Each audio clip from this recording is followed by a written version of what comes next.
Salut à tous. Au sommaire de ce numéro 2 de la 12e saison de Rétrovision, nous aurons Nosferatu, Flying Goblin, A Nightmare on Elm Street, Faster Quest, Killing Time, la démo Vampires du groupe K-Storm sur Mega Drive. Bienvenue dans Rétrovision.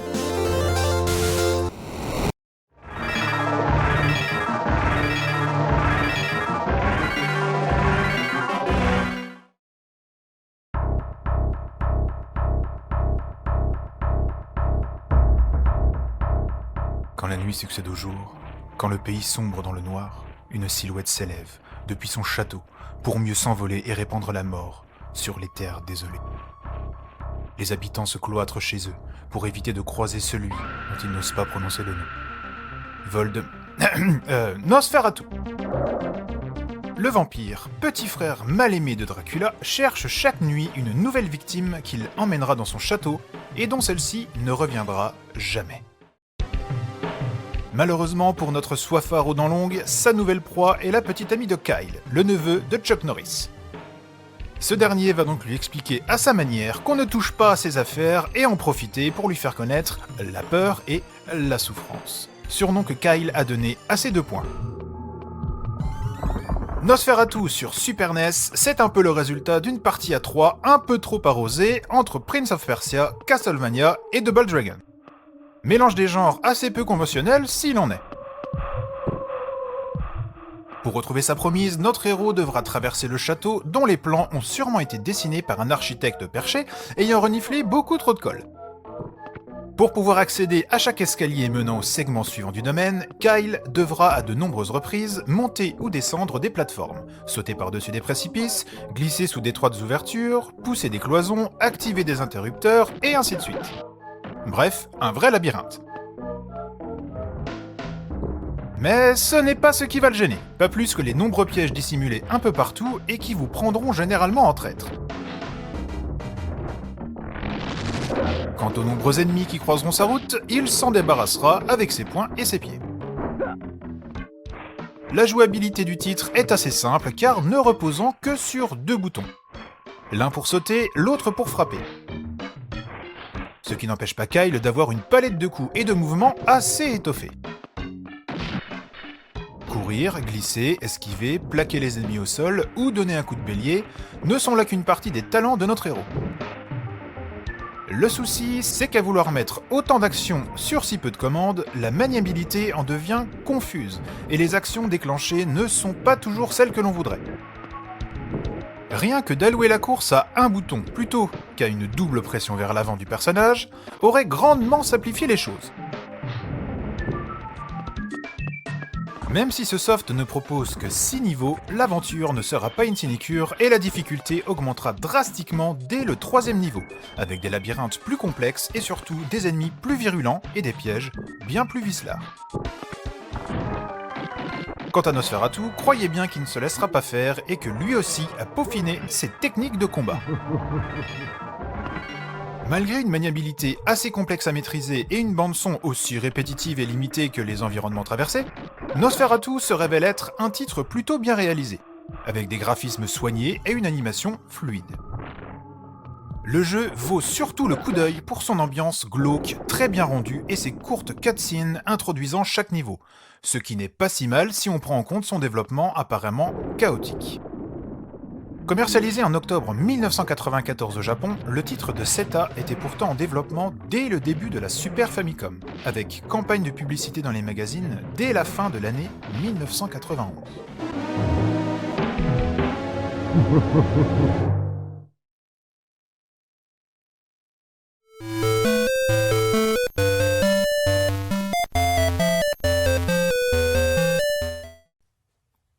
S'il y a bien une console sur laquelle nous n'avons présenté aucun jeu ni même fait un dossier console, c'est la console taïwanaise de chez Bitcorp, la Game8. Alors, il y a des raisons à cela. Dans un premier temps, la console était très mal émulée, ce qui rend les captures du jeu impossibles. Et la seconde raison, c'est que malheureusement, cette console ne possède quasiment que des copies de jeux connus. Pour vous donner un exemple, le jeu vendu avec la console était un clone de Dyna Blaster. Mais ici, nous allons nous concentrer sur un autre titre, j'ai nommé Flying Goblin. Sous ce titre peu évocateur, vous allez contrôler une sorte de petit monstre qui a la capacité de faire de grands sauts. Au-delà de cela, le jeu est une copie honteuse du grandissime Gargoyle's Quest de Capcom. Comme vous pouvez le voir, l'introduction est quasiment la même, mais malheureusement les similitudes s'arrêtent là, car le titre sur Game8 est d'une qualité affligeante. Ce titre a été développé en interne par Bitcorp, car oui, en effet, l'entreprise a été créée en 1982 et développait déjà à l'époque des jeux sur Atari 2600. Ce soft est sorti 1 an après son célèbre modèle. Pour la petite histoire, Bitcorp a mis la clé sous la porte en 1992. Alors que dire des graphismes? Ils ne sont pas si mal, mais l'animation pêche énormément, ce qui gâche tout. Les musiques et bruitages sont dans la même veine, c'est-à-dire bâclés.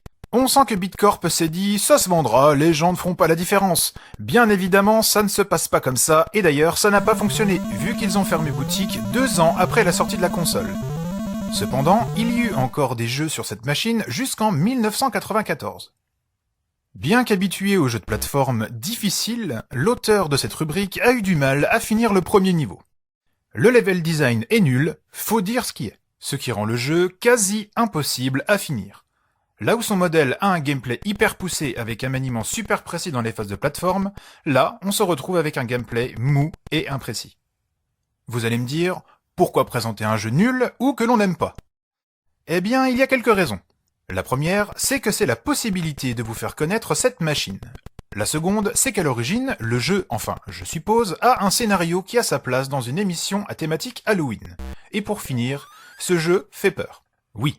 Quand on voit son modèle et lui, on peut avoir des frissons en se disant que l'on aurait pu avoir pour cadeau une Game8 avec ce jeu à la place d'une Game Boy. Rien que d'y penser, j'en ai des frissons.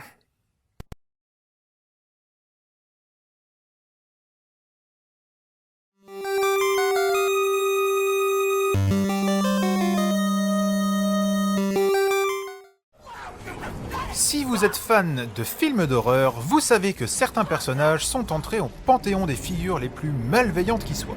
Jason, Chucky, It, c'est dont vous parle, pas vrai?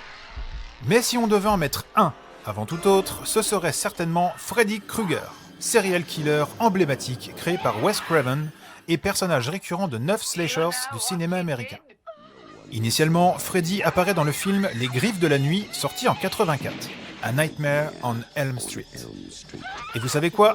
Rare en développera une adaptation sur NES fin 90 pour le marché américain.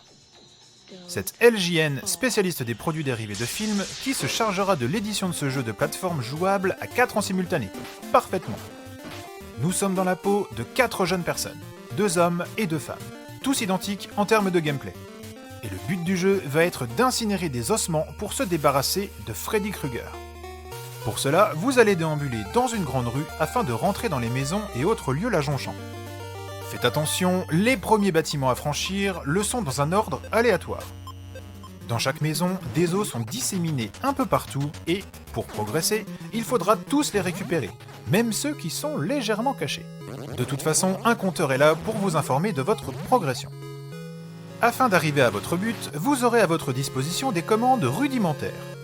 Le saut, modulable en fonction de la durée de pression du bouton, et le coup de poing. A noter que vous pouvez également vous baisser et frapper.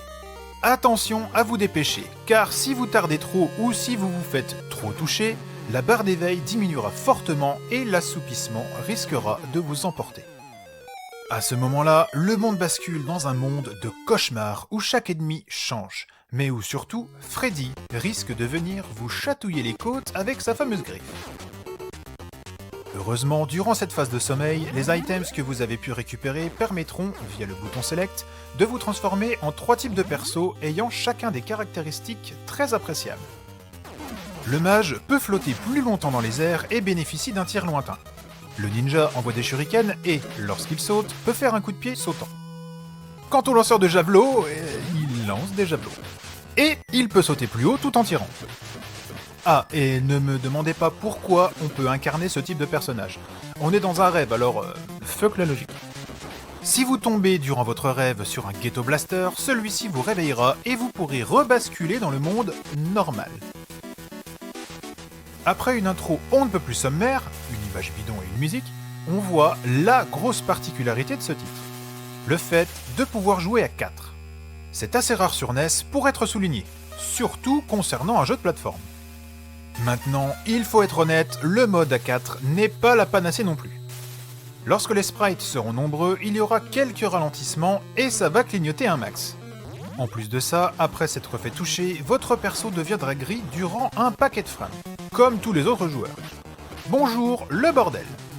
Et il faut aussi se l'avouer, le jeu à 4 n'apporte pas énormément. Il y a peu d'entraide possible et je pense qu'il est plus simple de s'y retrouver en y jouant en solo ou à 2. Concernant les graphismes, c'est pas exceptionnel non plus. Les sprites sont nombreux mais petits, le design des ennemis est ultra stéréotypé façon Halloween, et pour les décors, rien de transcendant non plus.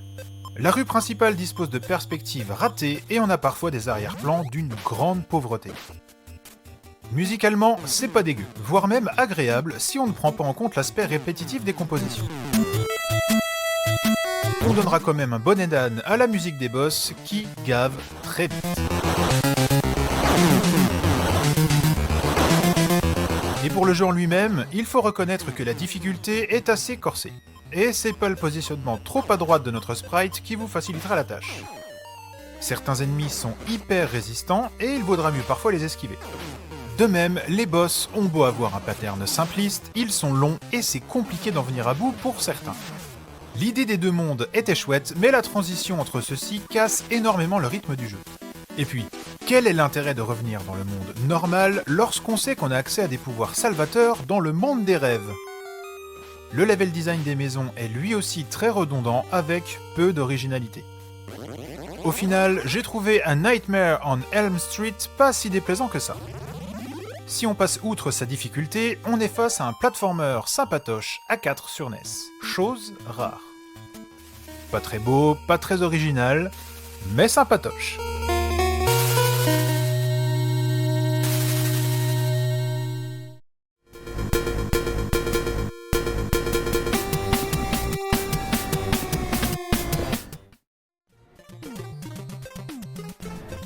Ce jeu commence par un bain de lune chez Oncle Fester au manoir d'Adams. Rien de plus normal pour le moment. Et un ovni survole la ville et envoie des aliens partout. Alors, ni une, ni deux, l'Oncle Fester part enquêter sur ce phénomène. Voilà pour l'introduction d'un grand jeu de la NES. Il s'agit bien évidemment de Fester Quest, sorti en 1989 et développé par Sunsoft. Fester apparaît dans les rues et il y a des aliens partout. Il doit traverser le centre-ville en détruisant des extraterrestres et en trouvant des indices pour les arrêter. Les extraterrestres viennent en nombre illimité et réapparaissent dans des endroits aléatoires tout au long du niveau. Donc si vous devez revenir en arrière, vous devrez vaincre les mêmes extraterrestres que vous veniez de battre. Ceci étant un peu décourageant au premier abord, je vous le concède. Vous devrez donc vous frayer un chemin à travers les rues, les bâtiments, les égouts et finalement la navette spatiale des Martiens. L'arme de l'oncle Fester est très intéressante, c'est le moins qu'on puisse dire. Elle peut être améliorée en abattant des ennemis et en ramassant des icônes gun bleu. De plus, il a un fouet. Oui, rien à voir avec Indiana Jones ou même un Belmont. Celui-ci peut également être upgradé avec les icônes whip bleu. Mais prenez garde à ne pas ramasser les icônes power orange et rouge, car ceux-ci downgradent vos armes. Eh oui! Les deux armes sont faciles à upgrader vu le nombre d'ennemis dans le jeu. L'arme de Fester ne fonctionnera pas dans certaines zones, ce qui est franchement ridicule et de surcroît frustrant. Mais c'est là la raison pour laquelle le whip est disponible et qu'il faut l'upgrader.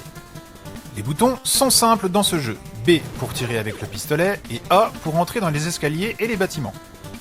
Le jeu a une vocation simple, même si on peut dire d'une manière générale qu'il est difficile.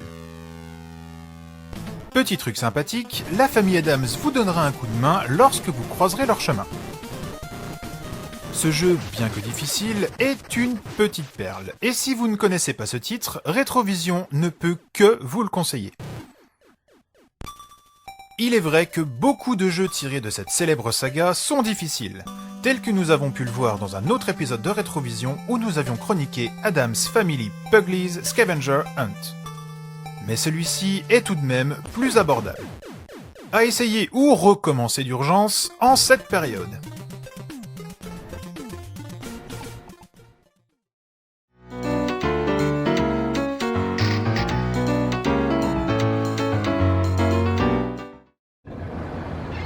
the rocky coast of Maine, heading toward the island of Matinicus alone. Tess Conway est une riche héritière, propriétaire de l'île Matinicus, où se situe le manoir familial. In the 1930s, and his Passionnée d'archéologie, elle financera une expédition en Égypte dirigée par le docteur Hargrove. had powers to grant everlasting Cette expédition aura permis de retrouver l'horloge à eau de Thoth. found mysteriously Une fête est alors donnée au manoir la nuit du solstice d'été 1932, dont personne n'en reviendra.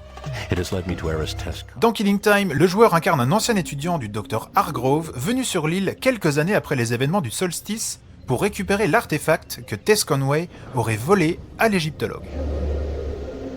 Arrivé sur l'île où le temps semble figé, il sera rapidement interpellé par le spectre de Tess qui l'appellera à l'aide.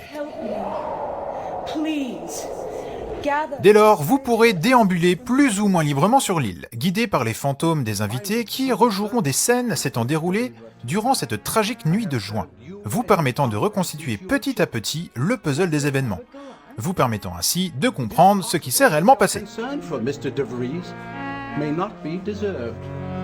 Why is that? Le reste du temps, vous serez agressé par les autres habitants de l'île, transformés en monstres agressifs. Commençant l'aventure avec votre pistolet, vous trouverez assez rapidement d'autres armes plus efficaces pour vous défendre, comme un fusil à pompe ou un lance-flamme. Vous pourrez même utiliser 2 pistolets simultanément. Ce FPS à l'ancienne n'est pas découpé en niveaux et vous pourrez explorer l'île comme bon vous semble. Le passage d'une section à l'autre étant seulement signalé par le changement d'ambiance sonore. Un minimum de recherche est tout de même nécessaire car certains accès seront verrouillés et vous devrez trouver au préalable des clés de couleur pour débloquer les passages. Loin d'être bêtement bourrin, le titre vous demandera parfois d'activer des mécanismes pour libérer des accès ou ouvrir des portes, passage parfois obligé pour pouvoir avancer dans l'aventure. De prime abord, Killing Time est un soft assez peu séduisant. On se perd facilement sur l'immense île Matinicus sans vraiment savoir où aller. Et les quelques indications données par les spectres ne seront pas vraiment utiles si le joueur ne maîtrise pas un minimum l'anglais. Heureusement qu'une carte est présente pour pouvoir se repérer. De plus, le titre est assez difficile. Les ennemis arrivant par groupe et ne vous laissant que peu de temps pour respirer. Sans compter sur le maniement à la manette qui n'est pas le plus adapté à ce style de jeu. Toutefois, la jouabilité est assez bien pensée. Les boutons L et R permettent d'effectuer des pas latéraux quand le bouton B est multi-usage. Une fois maintenu, vous pourrez lever ou baisser la tête avec la direction haut et bas ou faire un demi-tour en appuyant sur gauche ou droite. Voire changer d'arme en appuyant sur A. Il n'en demeure pas moins que sans souris, le jeu perd énormément en précision. Passé la première heure de jeu, on finit par s'immerger dans l'ambiance particulière du soft. On se familiarise avec les lieux et on prend ses marques. L'aventure commence enfin et elle sera longue. Il est clair que Killing Time n'attirera pas les jeunes joueurs, sa réalisation subissant le poids des années avec sa mise en scène à base d'acteurs digitalisés. Mais il faut lui laisser le temps de dévoiler toutes ses cartes pour profiter de ce qui est sans doute l'un des meilleurs FPS sur 3DO. Il est à noter que le titre a été porté sur PC et que des versions adaptées au PC récents sont dispo depuis bientôt 2 ans. Merci d'avoir regardé Rétrovision. Si l'émission vous a plu, n'hésitez pas à liker la vidéo, à vous abonner à la page YouTube et à la page Facebook. On se retrouve dans un mois pour un nouvel épisode de Rétrovision.